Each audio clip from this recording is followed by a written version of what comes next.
All right, so we're starting 6.3, and it's a part 2 of trig equations. This time we're going to talk about multiple and half angle trig equations.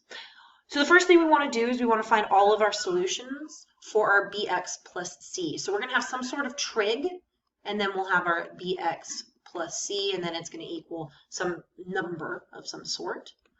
Okay, and we want to find all of our solutions within one period, and we want to add all integer multiples. So we want to pay attention to, is our answer asking us to be in radians? So we'll use pi times n for tangent or cotangent, or 2 pi times n for the rest.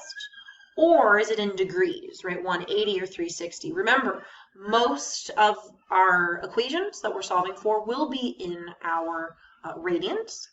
So if it just asks us to solve for x, then we're done.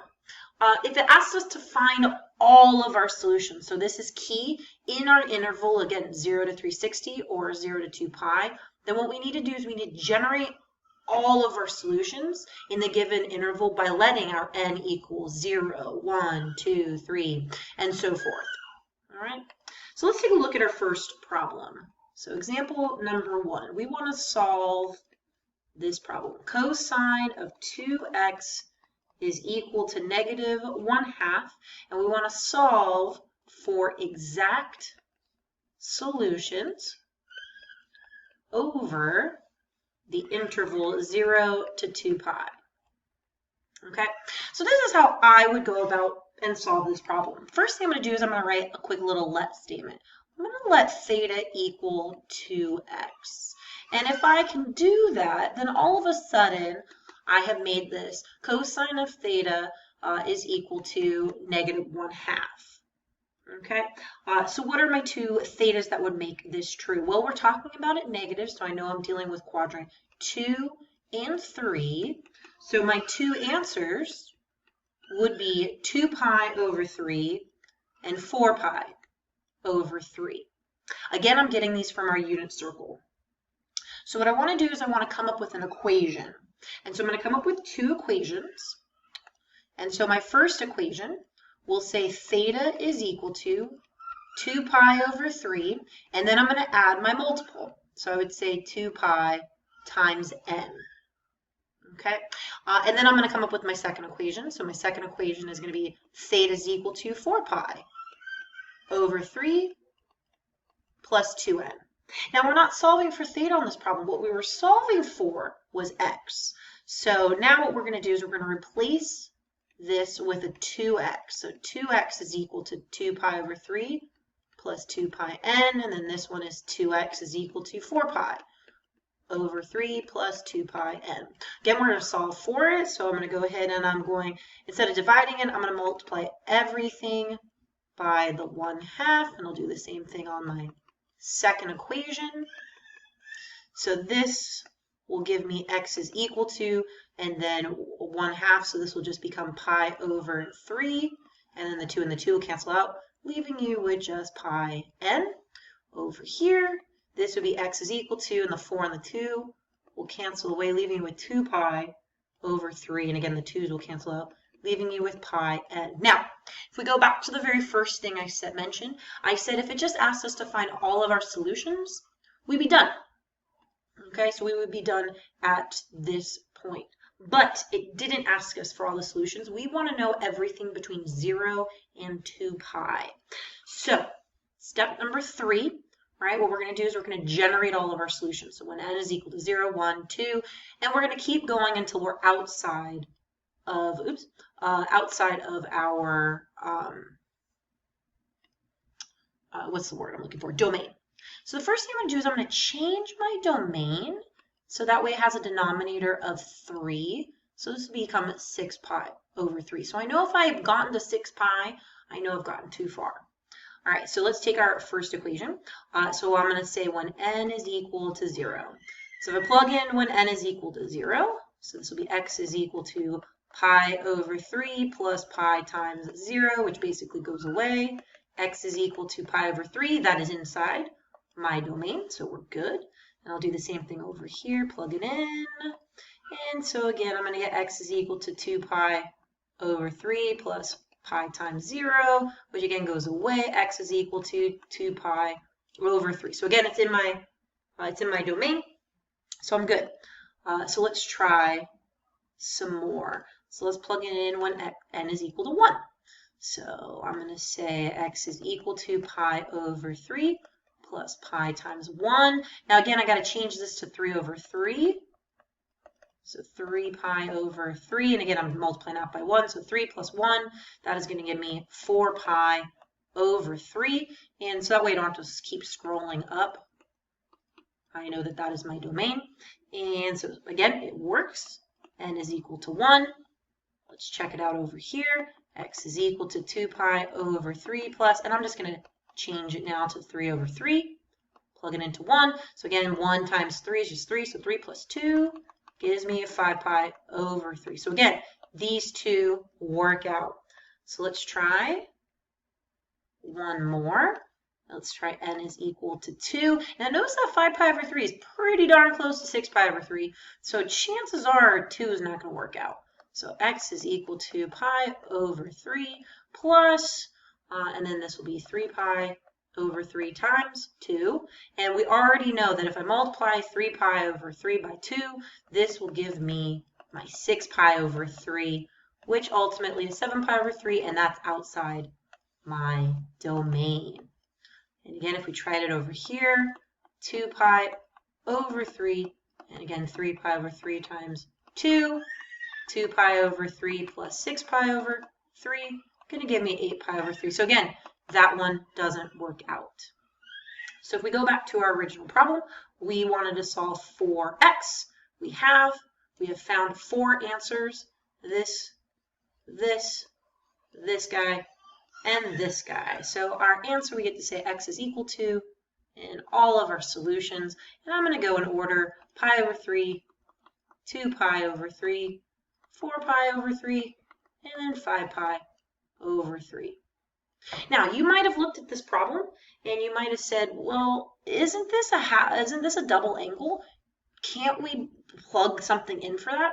Absolutely, right? I want you to know this technique so that way when you are you don't have a half angle or a double angle, something that we know, we have something to fall back on.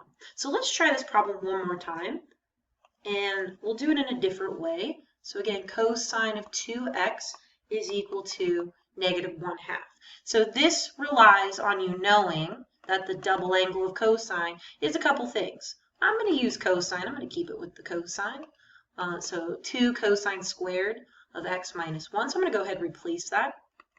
Cosine x minus 1 is equal to 1/2. I'm going to solve, so I'm going to add 1 to both sides. Cosine squared of x is going to equal a positive 1/2. Multiply that by 1/2, multiply that by 1/2. Cosine squared of x is equal to 1/4. Take that lovely square root to the top and on the bottom. Cosine of x is equal to plus or minus 1/2. So essentially, cosine of x is equal to the positive 1. Cosine of x is equal to the negative 1. Okay, where is it positive? Quadrant 1 and 4. So we're looking at pi over 3 and the 5 pi over 3. And where is it negative? 2 and 3. So 2 pi over 3 and 4 pi over 3. Note, those were the same answers that we got on this problem right here, right? It just so happens that it worked out beautifully for this. So again, if you see those connections, by all means, we want to make them. But what happens if it wasn't a double angle? So again, what happens if it looks something like this? So let's try example number 2. So cotangent of 3x is equal to the radical of x. And again, we want to solve, solve over the domain 0 to 2 pi. So we don't have a triple angle. Okay, so this is where I would write a let statement. So let's let theta equal 3x. So this becomes the cotangent of theta is equal to the radical of x. So again, we have to figure out where is this going to be true. So remember, cotangent is only for pi. So pi is the period length. So we actually only want to look at quadrant 1 and 2. So where is it going to be positive? Just quadrant number 1. And our theta is going to be pi over 6. And again, pi over 6, we have to remember, is this root 3 over 2 comma 1/2, and cotangent is x over y. So root 3 over 2 divided by the 1/2 is really root 3 over 2 times 2 over 1, which again cancel each other out. Okay, so we have our values, right? Theta was equal to pi over 2. And then I'm going to come over here and I'm going to solve for my equation. So theta is equal to pi over 6 plus pi n, because again, we're dealing with cotangent. I'm going to go ahead and replace theta with my 3x. So pi over 6 plus pi n. I'm going to multiply everything by a third. So I get x is equal to pi over 18 plus pi n over 3. Now, while we're at it, I'm just going to make everything be the same denominator. So I'm going to multiply this by 6 over 6.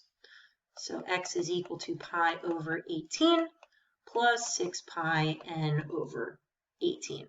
So again, if we go back to our very first slide, if we were asked to find all the solutions that ever could happen in the world, we'd be done. But I didn't ask for that. I asked for it specifically over 2 pi. So at this point right here, I'm going to go ahead and I'm going to figure out what the denominator has to be. So if I multiply top and bottom by 18, I am going to get 18 times 2, so 36. So 36n over, oh, not n, 36 pi over 18. So again, if I hit 36, I know I have gone too far. So let's go ahead and start plugging in some numbers. So when n is equal to 0, oh, I forgot the n on that part. So I'm going to plug in when n is equal to 0. So x is equal to pi over 18 plus 6 pi over 18 times 0. That will cancel away, leaving you with pi over 18. So far, that worked. All right, so check mark. N is equal to 1. So x is equal to pi over 18 plus 6 pi over 18 times 1. And we are going to get 6 plus 1 gives me 7 pi over 18. Again, that is in my domain. I'm going to rewrite my domain down here so I don't have to keep scrolling. All right, n is equal to 2. So x is equal to pi over 18 plus 6 pi over 18 times 2. So 6 times 2 is 12. 12 plus 1 gives me 13 pi over 18. Whew. All right, keeps going. So n is equal to 3. So x is equal to pi over 18 plus 6 pi over 18 times 3. So you can see that this is tedious, not difficult. So again, 18 times 3 gives me 19 pi over 18. So again, that's in my domain because it's less than 36. Let's move over here. Let's try 4. So we're going to say x is equal to pi over 18 plus 6 pi over 18 times 4. 24 plus 1, 25 pi. All right, that worked. N is equal to 5. X is equal to pi over 18 plus 6 pi over 18 times 5. So 30 plus 1, 31 pi over 18. So far that worked. N is equal to 6. X is equal to pi over 18 plus 6 pi over 18 times 6. Right, that's going to be 36. So this is actually going to give me 37 pi over 18, which does not work. Woo! So again, tedious. So if we have all of our answers, everything that's going to work for this problem, right? We would say all of the answers for cotangent of 3x is equal to 3. All of them. We started with a pi over 18, and we went to a 7 pi over 18. We then jumped to a 13 pi over 18, 19 pi over 18, 25 pi over 18, and last but not least, 31 pi over 18. Now, you might be asking yourself, well, what happens if you actually had picked two answers, right? You had picked the pi over 6 and the 7 pi over 6 in the fourth quadrant. Well, if you notice 7 pi over 6, right, would have eventually have gotten our answer as well, because we would have changed it to a denominator, and we could have kept adding our numbers. All right, so let's see what happens in part 2.